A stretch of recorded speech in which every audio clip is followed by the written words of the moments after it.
जब से शर्मा जी की नई बहू गायत्री के पड़ोस में ब्याह कर आई थी, तब से तो वो बस उसी के गुणगान करती रहती और बार बार अपनी दोनों बहुओं गुंजन और स्वाति को शर्मा जी की नई बहू से कंपेयर करती रहती। वाह वाह, क्या हलवा बनाया है शर्मा जी की नई बहू रश्मि ने। कितना स्वादिष्ट हलवा है। और ये पूरियां, कितनी अच्छी फूली फूली पूरियां बनाई है उसने। उसके हाथों में तो साक्षात माँ अन्नपूर्णा का वास लगता है। शर्मा जी के तो सचमुच भाग ही खुल गए जो इतनी गुणकारी बहुएं उन्हें मिली। और एक मेरी ये दो निकम्मी बहुएं हैं जिन्हें आज तक ढंग का खाना तक बनाने नहीं आया। ऐसा क्यों बोलती हो माँ जी, हम भी तो आपके लिए हलवा बनाती हैं। हाँ, वो तो तुम बनाती हो, लेकिन जो बात रश्मि बहू के हाथों में है वो तुम्हारे हलवे में कहाँ। क्या कमाल का हलवा बनाया है उसने। वाह वाह, मजा आ गया। अच्छा, ऐसी बातें तो हमें भी चखाइए। ऐसा क्या खास बनाया उसने जो आप इतनी तारीफ कर रही हैं?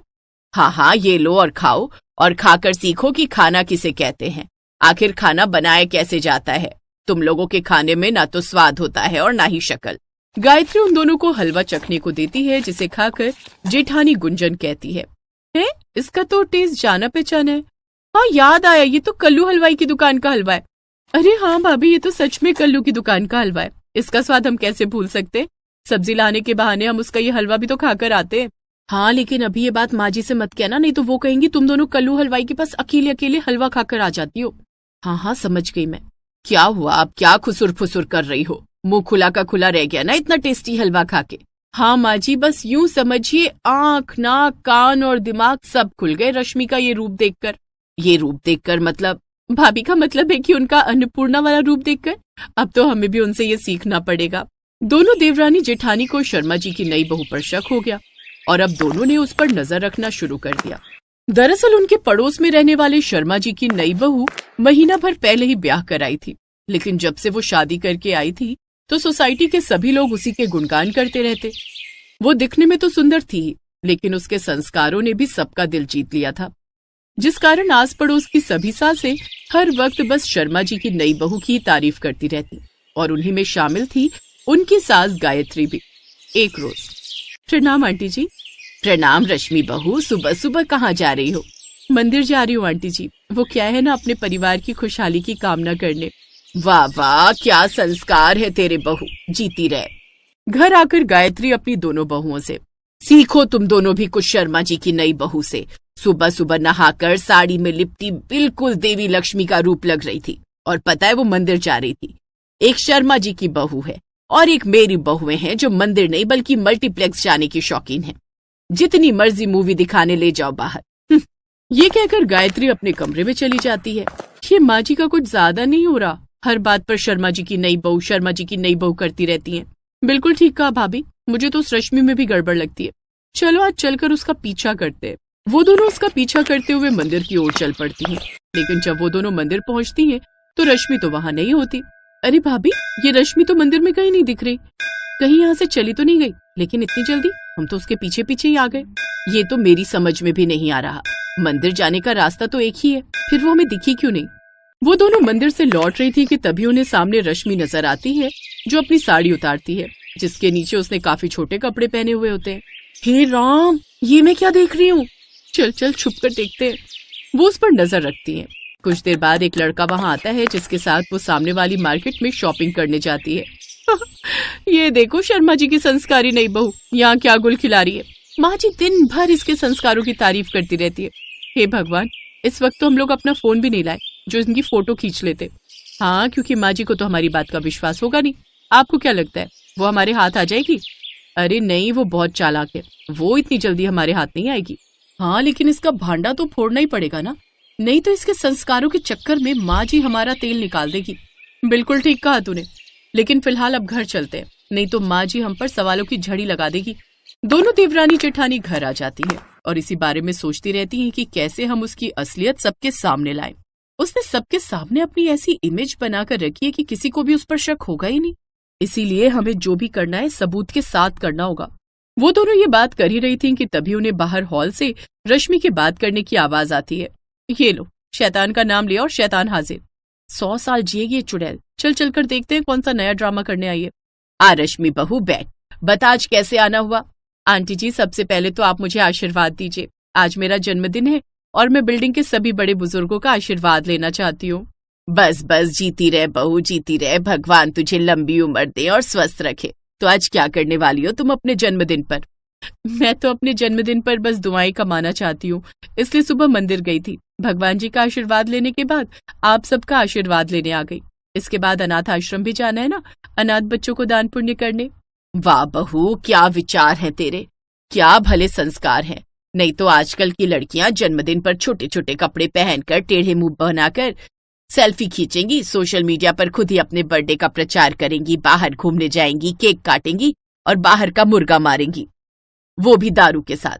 मैं जानती हूँ, लेकिन तू सबसे अलग है। हाँ माँ जी, ये तो ठीक कहा आपने, वो सबसे अलग है। हमें भी तो सिखाओ भला अपने अच्छे संस्कार। जी ये तो बस आप सबकी दुआएं हैं। अच्छा अब मैं चलती हूँ, मुझे अनाथ आश्रम जाने के लिए देर हो रही है। ये कहकर वो वहां से चली जाती हैं।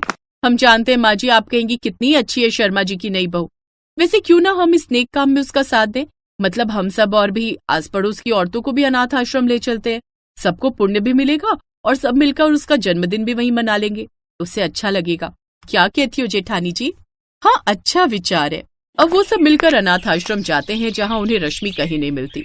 वो अनाथ आश्रम में उसके बारे में पता करते हैं, लेकिन वहाँ सभी किसी भी रश्मि के आने से इनकार करते हैं।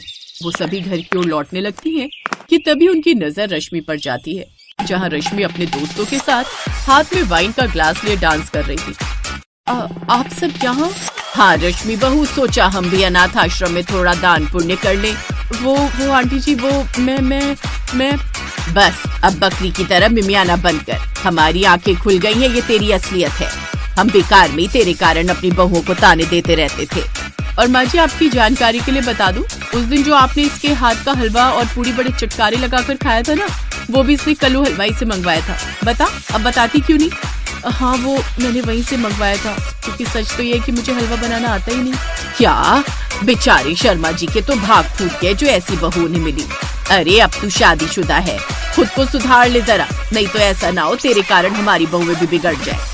लेकिन इन सबसे अब स्वाति और गुंजन बड़ी खुश थी।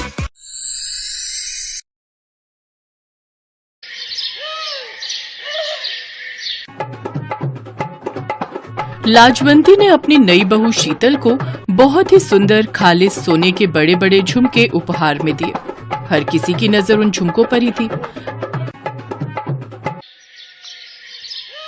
लाजवंती की जेठानी कलावती की बहू रचना भी उन्हीं झुमकों पर नजर टिकाए खड़ी थी। माँ जी, आपने तो मुझे ऐसे बड़े बड़े झुमके दिए ही नहीं थे। चाची देखो, शीतल को कितने सुंदर बड़े बड़े झुमके उपहार में दे रही हैं। मुझे तो ऐसा लगता है आपने भेदभाव किया है।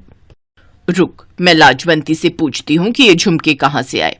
लाजवंती, ये नई बहू के लिए बड़े बड़े झुमके कहाँ से लाई हो? पहले तो कभी नहीं देखे।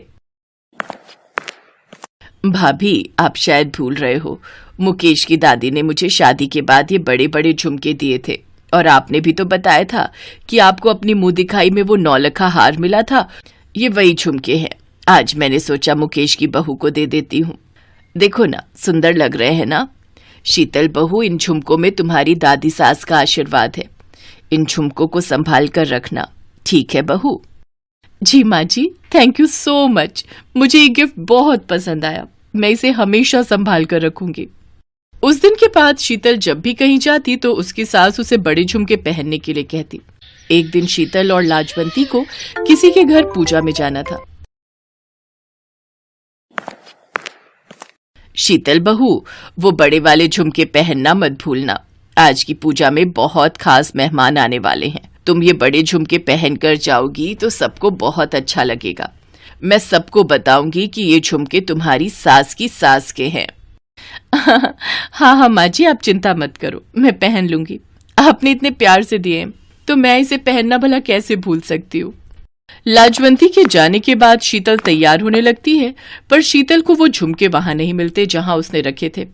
अरे, मैंने तो झुमके इसी बॉक्स में रखे थे, पर इस बॉक्स में तो वो झुमके हैं ही नहीं। क्या हुआ शीतल? माँ आवाज लगा रही है, तुम अभी तक तैयार नहीं हुई? मुकेश, मेरे बड़े झुमके नहीं मिल रहे। वही जो माँ जी ने मुझे मुंह दिखाई में दिए थे, मैंने इसी बॉक्स में रखे थे। अच्छा, रुको, मैं ढूंढने में मदद करता हूँ। शीतल और मुकेश हर जगह ढूंढते हैं पर कहीं भी वो बड़े झुमके उन्हें नहीं मिलते। अब पूजा में तो जाना ही है, एक काम करो, तुम यही छोटी झुमकियां पहन लो, फिर बाद में ढूंढ लेना। मैंने तुम्हें बोला था कि झुमके संभाल कर रखना, पर तुमने शायद उन्हें संभालने में लापरवाही कर दी। मैंने कितने सालों से वो झुमके संभाल कर रखे हुए थे। मुकेश की दादी माँ की निशानी थी वो झुमके। शीतल के साथ साथ सबका मन बहुत खराब होता है। शीतल बहुत चिंता में थी कि आखिर उसके वो झुमके कहाँ गए, क्योंकि ऐसे तो उसके कमरे में कोई भी नहीं आया था। तभी शीतल की काम वाली मीना आ जाती है। मीना रचना के घर में भी काम करती थी। वो शीतल और लाजवंती की बातें सुन रही थी। बहू, तुम्हें अच्छे से याद है कि तुमने वो झुमके इस डिब्बे में ही रखे थे, कहीं और तो नहीं रख दिए थे? हाँ माँ जी, मुझे अच्छे से याद है, मैंने इसी डिब्बे में झुमके रखे थे। भाभी, आप कौन से झुमकों की बात कर रही हो? वही ना जो माँ जी ने आपको मुंह दिखाई में दिए थे? हाँ वही। क्या तुमने कहीं देखे हैं? हाँ भाभी, वो झुमके तो वहां ऊपर वाली अलमारी में रखे हैं। उस दिन रचना भाभी उन्हें ऊपर अलमारी में रख रही थी। मैंने उनसे पूछा भी था तो उन्होंने मुझे कहा कि आपने उन्हें बोला है कि संभाल कर ऊपर अलमारी में रखने को। मैंने नहीं बोला था, फिर रचना भाभी ने ऐसा क्यों किया होगा? मैं समझ गई बहू कि रचना बहू ने ऐसा क्यों किया है। चल, तेरी ताई जी के घर चलते हैं। लाजवंती और शीतल कलावती के घर जाती हैं और सारी बात बताती हैं। ये मैं क्या सुन रही हूँ रचना बहू, तुमने ऐसा क्यों किया? सबको साफ साफ कहो। रचना जान चुकी थी कि उसकी गलती पकड़ी जा चुकी है, इसलिए वो बहाना बनाने लगी। अरे शीतल, मेरा तो सारा प्लान ही चौपट हो गया। मैंने सोचा था कि मैं मजाक को थोड़ा आगे तक ले जाऊंगी। अब तुम इस घर में नई नई आई हो और मैं तुम्हारी जेठानी हूं, तो थोड़ा बहुत हंसी मजाक करना तो बनता है। मैंने बड़े वाले झुमके छुपा दिए थे ताकि तुम्हारे साथ थोड़ी शरारत कर सकूं, पर इस मीना ने सारा मजाक किरकिरा कर दिया। भाभी, क्या ऐसा मजाक ठीक है? खुद ही सोचो, शीतल इस घर में नई है, वो बेचारी तो पिछले 2 दिन से कितनी परेशान है। मैंने उसे यहां तक कह दिया कि वो जिम्मेदारी नहीं संभाल पाई। मुझे सचमुच बहुत बुरा लग रहा है। रचना का इस तरह से मजाक करना मुझे बिल्कुल ठीक नहीं लगा। रचना, आज के बाद ऐसा मजाक करने की कोई जरूरत नहीं है। शीतल तुम्हारी देवरानी है, उसके साथ अच्छे से रहना, क्योंकि मैं भी कलावती भाभी के साथ अच्छे से रहती आ रही हूँ। कलावती भाभी, मुझे इससे ज्यादा बताने की शायद जरूरत नहीं है कि हम दोनों देवरानी जेठानी में कितना प्यार है।